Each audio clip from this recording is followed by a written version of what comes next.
Ciao a tutti, oggi in questo video vi parlerò di questa, la zucchina spinosa, che molti chiamano anche patata o melanzana spinosa.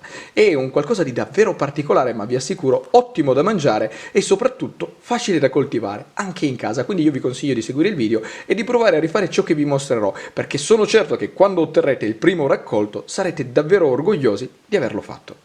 Trovarle al supermercato, o meglio ancora al mercato, oggi è davvero molto semplice e quando le sceglierete dovrete fare attenzione ad un'unica cosa, che questa sia matura, e ve ne accorgerete da un colore esterno della buccia di un verde molto intenso e da un'altezza, quindi le dimensioni, che siano almeno di 12 cm.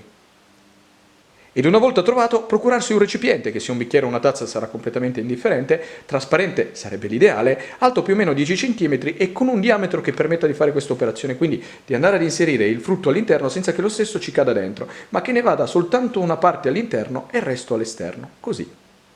Riempire il bicchiere con dell'acqua, dovrete fare in modo che il livello della stessa sia quasi sino all'orlo, proprio perché quando andrete ad inserire il frutto all'interno del bicchiere, questo dovrà essere a contatto diretto con l'acqua ed è davvero importante che lo rimanga per tutto il periodo dell'esperimento, sino a che questo starà sopra il bicchiere.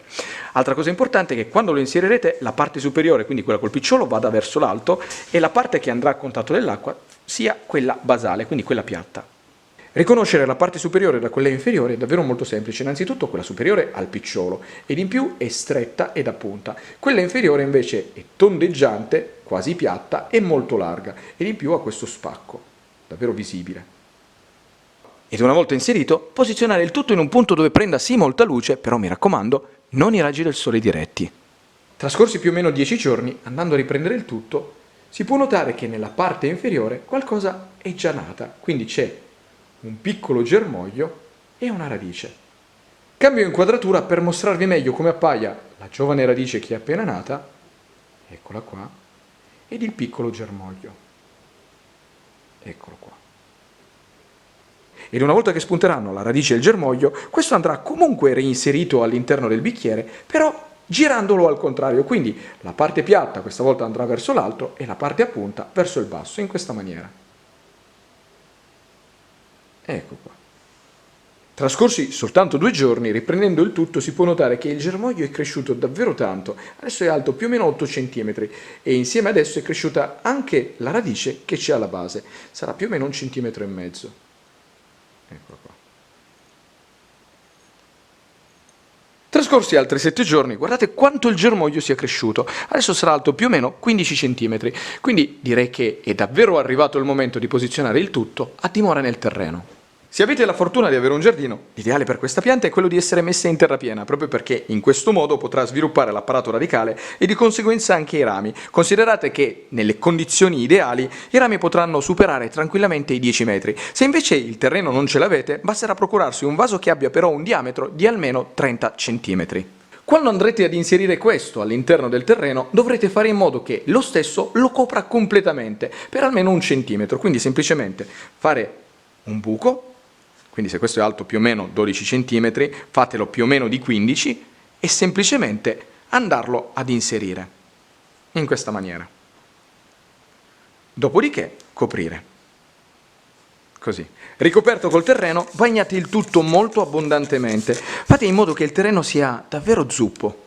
E questo è il risultato finale, quindi posizionare il tutto in un punto dove prenda molta luce ed i raggi del sole diretti. Trascorsi soltanto 10 giorni, riprendendo il tutto si potrà notare che la piantina è cresciuta davvero molto e con lei anche le foglioline. Adesso queste sono più o meno di 5 cm, sia la lunghezza che la larghezza. Quando la pianta crescerà i rami tenderanno ad allungarsi e quando, come in questo caso, diventeranno maggiori di 60 cm, per il peso tenderanno a scendere verso il basso e questo non va bene. La pianta, per produrre fiori e frutti in maniera abbondante, occorre che cresca verso l'alto, quindi se la coltivate in terra piena dovete fare in modo che sia vicino a una staccionata o a un pergolato. Se invece la coltiverete in balcone basterà la semplice ringhiera al quale farla aggrappare.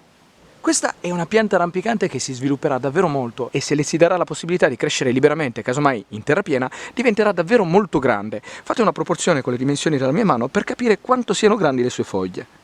Cambio inquadratura per mostrarvi meglio come appaiono i rametti mentre stanno crescendo e le foglie che si sono già sviluppate. Le loro dimensioni raggiungono e superano tranquillamente anche i 20 cm ed i rami si potranno sviluppare anche oltre i 10 metri.